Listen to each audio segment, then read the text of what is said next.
नमस्कार। आज बात करते हैं भारतीय शिक्षा की एक ऐसी पहेली पर जो लगभग हर घर की कहानी है। मतलब एक ऐसा पैराडॉक्स, एक ऐसा विरोधाभास जिस पर हम शायद ही कभी खुलकर बात करते हों, पर महसूस हर कोई करता है। तो ये विरोधाभास है क्या? देखिए, एक तरफ तो है सरकारी नौकरी पाने की जबरदस्त चाहत, मतलब स्टेबिलिटी, सिक्योरिटी, एक तरह से प्रतिष्ठा का सवाल है। और वहीं दूसरी तरफ उन्हीं सरकारी स्कूलों से एक अजीब सी दूरी है, वो स्कूल जहां हमारे देश का भविष्य तैयार होना चाहिए। अब ये सिर्फ कोई पसंद नापसंद की बात नहीं है। नहीं, ये असल में हमारे समाज की सोच और हमारे एजुकेशन सिस्टम की जो कमियां हैं ना, ये सीधा सीधा उसकी तरफ इशारा करता है। तो चलिए इस पहेली को थोड़ा और समझने की कोशिश करते हैं। तो सबसे बड़ा सवाल तो यही है कि लोग सरकारी नौकरी तो चाहते हैं, पर अपने बच्चों को सरकारी स्कूल में क्यों नहीं भेजना चाहते? मतलब एक ही शब्द है सरकारी, पर एक चीज के लिए इतनी दीवानगी और दूसरी से इतनी दूरी। ऐसा क्यों? जो भरोसा सरकारी नौकरी में है, वो सरकारी स्कूल पर क्यों नहीं है? इस पूरे विरोधाभास को ठीक से समझने के लिए ना, इसके दोनों पहलुओं को देखना पड़ेगा। तो पहले बात करते हैं उस जबरदस्त आकर्षण की जो सरकारी नौकरी को लाखों लोगों का सपना बना देता है। देखिए, सरकारी नौकरी का मतलब सिर्फ एक सैलरी तो है नहीं। इसका मतलब है लाइफ टाइम सिक्योरिटी, समाज में इज्जत, एक पक्का फ्यूचर। ये एक ऐसी गारंटी है ना, जिसके लिए हर साल लाखों नौजवान अपनी जी जान लगा देते हैं। लेकिन कहानी में ट्विस्ट यही आता है। जैसे ही बात बच्चों के भविष्य की आती है, तो ये सुरक्षा वाली भावना एकदम से बदल जाती है।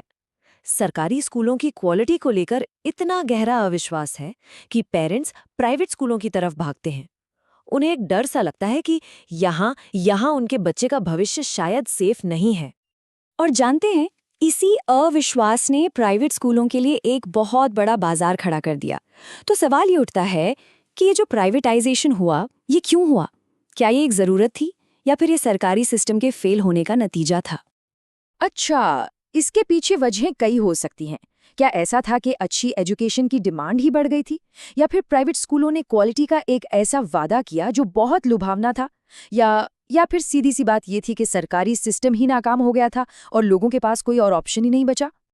इस प्राइवेटाइजेशन से एक और बहुत बड़ा सवाल खड़ा हुआ। क्या एजुकेशन, जो एक तरह से देश बनाने की सेवा होनी चाहिए, वो अब सिर्फ एक धंधा, एक प्रॉफिट का बिजनेस बनकर रह गई है?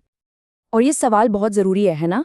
जब कोई सोचता है स्कूलों की वो भारी भरकम फीस के बारे में, डोनेशन के बारे में, और फिर हर साल किताबों, यूनिफॉर्म का वो बढ़ता हुआ बोझ, तो ये सब देखकर तो यही लगता है कि शिक्षा सेवा कम और एक बिजनेस ज़्यादा बन गई है।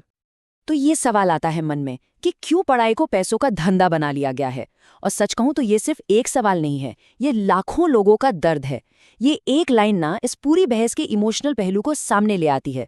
आखिर ज्ञान पाना एक आम इंसान की पहुंच से इतना दूर कैसे हो गया? तो देखिए, एक तरफ है आम जनता की उम्मीद कि उन्हें अच्छी और सस्ती शिक्षा मिले, और दूसरी तरफ है सरकार की कोशिशें, जिन पर अक्सर सवाल उठते रहते हैं कि वो कितनी असरदार हैं। और इन दोनों के बीच की जो खाई है ना, वो बस बढ़ती ही जा रही है। तो ठीक है, हमने प्रॉब्लम को समझा, उसके पीछे की वजहों को भी देखा, पर अब सबसे बड़ा सवाल कि आगे का रास्ता क्या है, इसका सलूशन क्या हो सकता है? देखिए, इस पूरी बातचीत का मकसद किसी पर उंगली उठाना नहीं है, बल्कि उन मुश्किल सवालों को सामने लाना है जो अक्सर पूछे नहीं जाते। इन क्यों के जवाब आसान तो बिल्कुल नहीं है, लेकिन ये सारे सवाल हमें एक आखिरी और शायद सबसे जरूरी सवाल की तरफ लेकर जाते हैं।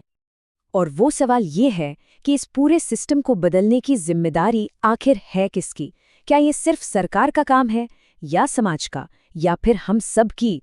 इस सवाल का जवाब ही तय करेगा कि हमारे बच्चों का आने वाला कल कैसा होगा।